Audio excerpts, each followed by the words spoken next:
High আমি রূপম। এখন এই ভিডিওতে আমরা ইন্ডিয়ান সিনেমার বেশ কিছু আপডেটস দেবো। তো চলো আজকের ভিডিও শুরু করা যাক। তো আজকের প্রথম যেটা আপডেট সেটা হচ্ছে ফাইটারের ডে 6-এর কালেকশন, যেটা যথেষ্ট হতাশাজনক এবং চিন্তার। এই ছবিটা নিজের 6 নম্বর দিনে আবার ড্রপ দেখে এবং ছবিটা অ্যাপ্রক্সিমেটলি 6.5 কোটি টাকার কালেকশন করবে নিজের 6 নম্বর দিনে।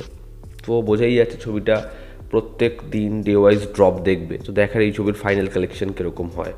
আমরা যদি আজকের সেকেন্ড এবং অন্যতম বড় আপডেট দিই, এটা যুবা কেসারি করিনি কিন্তু, হ্যাঁ। তো সেই আপডেটটা হলো শাহরুখ খানের প্রোডাকশন রেড চিলিজের সাথে হয়তো কোলাবরেট করতে পারে রকিং স্টার ইয়াশ। রামায়ণ ছবিটায় তাকে রাবণের চরিত্র অ্যাপ্রোচ করা হয়েছে এবং সেই ছবির সেই ছবির যে পরিচালক তিনি একজন বলিউডের পরিচালক। তো পরবর্তী তার যে ছবিটা হতে পারে টক্সিকের পরে, সেই ছবিটাও হয়তো হিন্দির একজন পরিচালক পরিচালনা করবেন।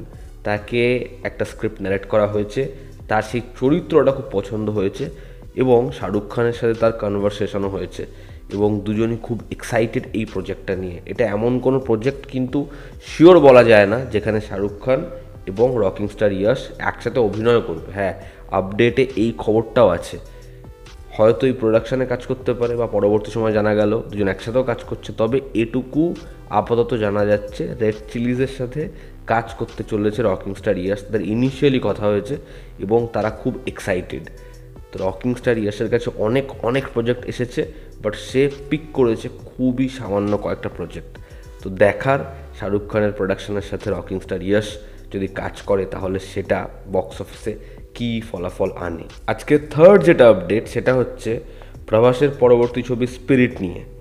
যেরকম শোনা যাচ্ছে এই ছবির লিডিং লেডি, ছবিতে মুখ্য চরিত্রে অভিনয় করতে চলেছে তৃপ্তি ডিমরি। তিনি এই ছবিতে পারফরমেন্সের পর সন্দীপ রেড্ডি ভাঙ্গার খুব খাস হয়ে গেছেন, মানে তার কাজ সন্দীপ রেড্ডি ভাঙ্গার খুব পছন্দ হয়েছে, যে কারণে তার পরবর্তী কাজে লিডিং লেডি হিসেবে তিনি থাকছেন।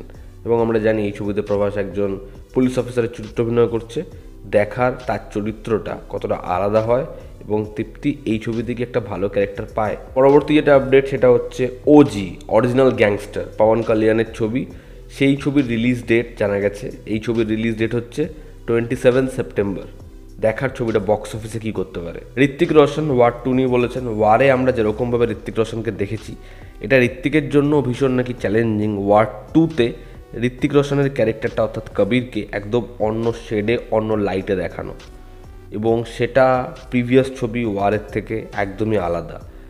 তো আমিও এটা শুনে বেশ এক্সাইটেড যে এই ছবিতে ঋত্বিককে কীরকমভাবে প্রেজেন্ট করা হবে। আজকের অন্যতম বড় যেটা আপডেট, নানিকে দেখা যেতে চলেছে প্রভাস, কমল হাসান, দীপিকা পাডুকোন, অমিতাভ বচ্চনের ছবিতে, অর্থাৎ কালকি 2898 এডিতে। হ্যাঁ, শোনা যাচ্ছে এখানে দেখা যাবে নানিকে এবং সে কৃপাচার্যর চরিত্র অভিনয় করবে, যেরকম লেটেস্ট আপডেটসে উঠে আসছে। তো দেখার এই ছবিতে নানিকে কীরকম ক্যারেক্টার দেওয়া হয় এবং নানির পারফরমেন্স মানেই দারুণ লাগবে অডিয়েন্সের। দেখার তার ক্যারেক্টারটা বাদবাকি ছবির থেকে কতটা আলাদা হয়। নো এন্ট্রি 2 বা নো এন্ট্রি মে এন্ট্রি, এই ছবিটার কাস্ট ফাইনাল হয়েছে এবং এখানে না আছে অনিল কাপুর, না আছে সালমান খান, না আছে ফারদিন খান। ছবির কাস্ট হচ্ছে বরুণ ধওয়ান, অর্জুন কাপুর, দিলজিৎ দোসাঞ্জ। দিলজিৎ দোসাঞ্জ আছে, সে একজন টেরিফিক পারফর্মার। গুড নিউজে দেখবেন কীরকমভাবে একসাথে তাল মিলিয়ে কাজ করেছে। বরুণও ভালো কাজ করে, কিন্তু অর্জুন কাপুর ভাই, আর সালমান খান নেই ছবিতে, অনিল কাপুর নেই। জানি না এই ছবিটাকে অডিয়েন্স দেখবে না, প্রথমে একটা হেট্রেট পাবে। দেখার ছবিটা হয় কেমন। খুব শীঘ্রই ছবির কাজ শুরু হবে, তবে এটাই ছবির ফাইনাল কাস্ট। বিক্রম চ্যাটার্জি অভিনীত পারিয়া, সেই ছবিটা এ সার্টিফাইড হয়েছে। ছবির মধ্যে কিন্তু কুকুর বা ওরকম কোনো সিকোয়েন্স যেটা দেখলে অডিয়েন্স কষ্ট পাবে ভিজুয়ালি দেখানো হয়নি।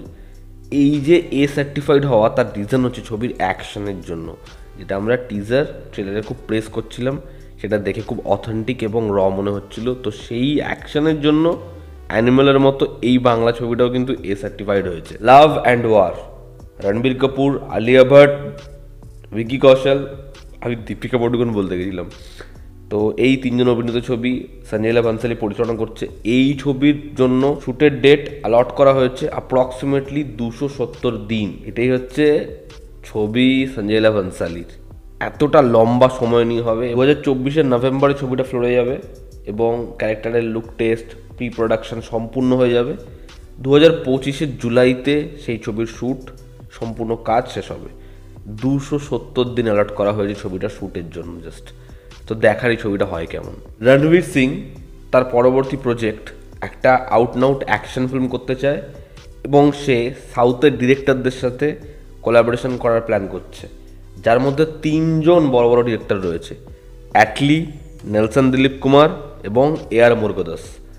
তো খুব শীঘ্রই হয়তো রণবীর সিংয়ের একটা অ্যানাউন্সমেন্ট আসতে চলেছে এই 3জনের মধ্যে যে কোনো একজন পরিচালকের সাথে। তো দেখার সেটা হয় কেমন। আমরা যদি পরবর্তী আপডেটে আসি, হনুম্যান সেই ছবির জন্য 2জনকে লর্ড রামের চরিত্রে ভাবছেন ছবির পরিচালক, যার মধ্যে প্রথম হচ্ছে মহেশবাবু এবং দ্বিতীয় হচ্ছে চিরঞ্জীবী স্যার। তো দেখার সেটা আলটিমেটলি হয় কি না। ছিল আজকে লেটেস্ট আপডেটস। ভালো লেগে থাকলে লাইক করো, শেয়ার করো, সাবস্ক্রাইব করো। তোমাদের কি অপিনিয়ন জানিও, জানাও তো আমাদের পাশে আছে। আবার দেখা হচ্ছে। Love you all, bye, take care.